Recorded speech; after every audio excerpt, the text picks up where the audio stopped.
recibir fondos del Estado. Mire, No, yo le tengo mucho afecto a los dos, a Milagro y al perro. Ajá. Y también debo decir que hace 15 años que se pelean. ¿Ah, sí? Digo, no es de ahora. Ajá. Es una vieja y larga pelea de la que no voy a pormenorizar ahora. Y yo creo que los dos son tipos valiosos, que los dos han trabajado mucho en el campo del pueblo y que no van a escuchar de mi boca ninguna palabra que degrade o denoste a ninguno de los dos. Pero el concepto, el perro Santillán dice, para ser una organización social no hay que recibir dinero del Estado. Bueno, es una visión, yo no comparto eso. Es más, yo le he ayudado al perro a tramitar cosas que las recibe vía mi organización. Creo que no hay que construir falsos purismos. Todos trabajamos, todos hacemos cosas,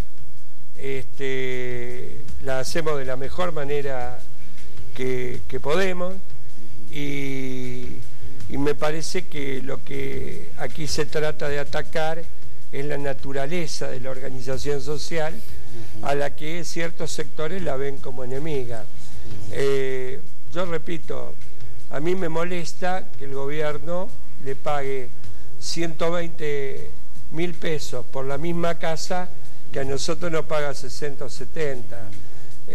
¿Por qué, Juan Carlos, las organizaciones sociales, tal vez por todo el fenómeno de los piquetes, tienen bastante peor prensa, diría yo, que por ejemplo los dirigentes gremiales que, digamos, una gran parte viven muy bien, diría yo? Yo creo que algunos lo hacen malintencionadamente y otros por desconocimiento, porque parecería de que nosotros reclamamos cuestiones de privilegio.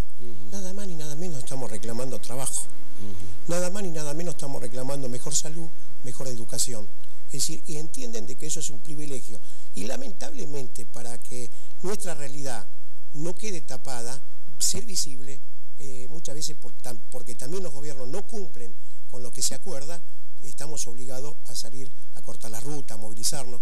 No nos gusta cortar la ruta ni movilizarnos. Quisiéramos tener un trabajo estable para poder mantener a nuestra familia. Lo que sucede es que si todos, que es lo que está pasando, si todos salen a cortar la ruta, porque también la gente del campo cortó la ruta, si todo el mundo sale a cortar la ruta, nuestra vida, las de los que laburamos, se convierte en un infierno. Y bueno, pero creo que el principal responsable es el Estado, porque el Estado no cumple con las obligaciones constitucionales que el Estado nos debe garantizar: trabajo, salud, educación, y creo que ahí principalmente, a partir de ahí es que la metodología que tenemos, ¿no? Yo creo que hay cortes como lo de los patrones del campo que tienen mucho apoyo periodístico. En cambio, si los cortes lo hacen los trabajadores o los pobres de cualquier sector de la economía, está mal. Por eso lo celebro. Bueno, pero algunos opinamos que están mal en cualquier caso. No digo que sea su caso. No, yo sé, pero digo, en general debemos admitir que los cortes patronales gozan de la simpatía y del apoyo mediático. En cambio, los cortes de los pobres y los trabajadores no tienen apoyo. Veamos este tramito de Milagro Sala.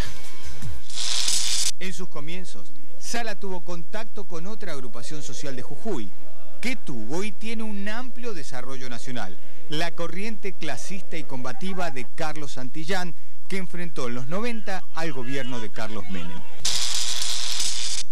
O sea que el origen de Milagro Sala estuvo con ustedes al principio. El origen de Milagro Sala, exactamente. Es decir, inclusive ella fue también una de las fundadoras de nuestra organización, junto con el perro Santillán. Es decir, en lo cual, por lo tanto, conocemos muchísimo. Es decir, y por eso... ¿Crees en su honestidad, Juan Carlos? Yo creo en la honestidad de ella. Es decir, porque es muy sincera, muy frontal. A lo mejor a alguno no le gustará porque es frontal. Dice las cosas que siente y lo que piensa, y alguna vez a lo mejor se arrepiente de lo que dice. Creo que la característica que tenemos nosotros, los trabajadores de Supado, los obreros, que es una característica muy rica nuestra, que decimos las cosas que sentimos y que pensamos.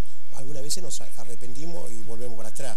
El perro recién decía el clientelismo político de los programas sociales. Es cierto que tiene que ser universales para que no sea una utilización de la pobreza, de la indigencia, pero principalmente son los gobernantes que hacen esa utilización de ir a los actos, de obligarlo a ir a los actos, porque yo creo que todas las organizaciones, por lo menos que yo conozco, dicen permanentemente, si usted lo obligan a ir a un acto o le sacan dinero, denuncien, por favor, denuncien, porque eso no es el carácter de una organización como la nuestra. Si nosotros tenemos una concepción, por ejemplo, como trabajadores desocupados, porque nuestra organización también agrupa a trabajadores ocupados y agrupa a jubilados, pero como desocupados tenemos una concepción que tiene que ser transitoria. ¿Vive en forma humilde Milagro Sala? Milagro Sala vive como ha vivido siempre, por lo menos yo hace ya 2 años que no voy por la provincia de Jujuy, no conozco muy bien los últimos 2 años cómo vive, pero ella ha vivido siempre.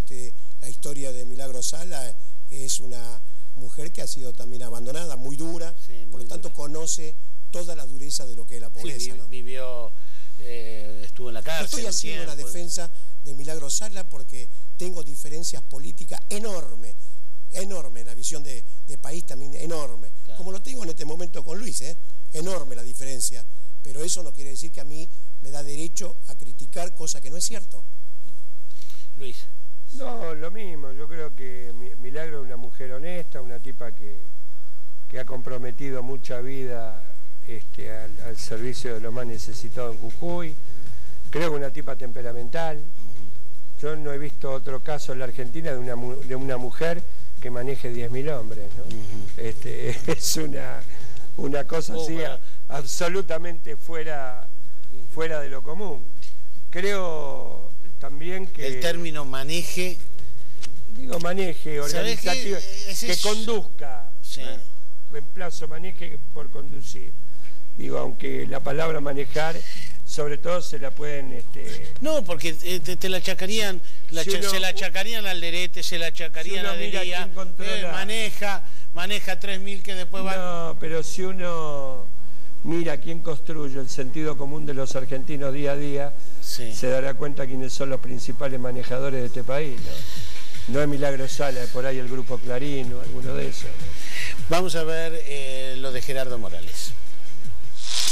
La responsabilidad exclusiva de este hecho de intolerancia y de violencia es del gobierno de la nación, que ha generado un clima de confrontación que empieza así, de esta manera, y que termina muy mal. Nosotros ya lo hemos vivido en las épocas del fascismo, en las épocas de la dictadura. Termina mal con una confrontación de argentinos contra argentinos. Es cierto, de todas maneras, Luis, que hay un clima de crispación y de todo es áspero, todo es... Mire, ¿usted sabe quién es Javier Chocobar? Sí, fue asesinado la semana pasada. Es un dirigente aborigen de Trancas, Tucumán, que lo asesinó la banda del Malevo Ferreira el mismo día que le tiraban un huevazo a este señor Morales. A Gerardo Morales. En este país, para muchos sectores de la prensa, como dirían nuestros hermanos aborígenes, vale más un huevazo a un blanco que la vida de un dirigente aborigen, ¿no? Pero aún así, Juan Carlos no ve un ambiente de confrontación así, de rispidez. Muchos, incluso de mis amigos, esto es una espiral de violencia. Muchos, muy honestos, piensan esto. Hay una espiral de violencia en la Argentina. Hay intereses en juego muy poderosos, pero tremendamente poderosos, que a lo mejor yo entiendo, y con mi pequeño análisis que puedo hacer, que puede terminar en algún desenlace. Y en eso de desenlace es porque los intereses son muy poderosos y entre sí chocan. Y entonces inclusive creo que el propio gobierno... ¿Usted suscribe de alguna manera que hay un golpe de Estado o algo que se parece a eso, o un golpe al estilo de 2001, ese tipo de cosas? No, condiciones para un golpe de Estado creo que no la hay. No militar, digamos. No la hay, pero sí hay un clima que no es el clima normal. Por eso también nosotros somos bastante cuidadosos en este momento de qué metodología usar. Yo no entiendo que un político se preocupe tremendamente por un escrache.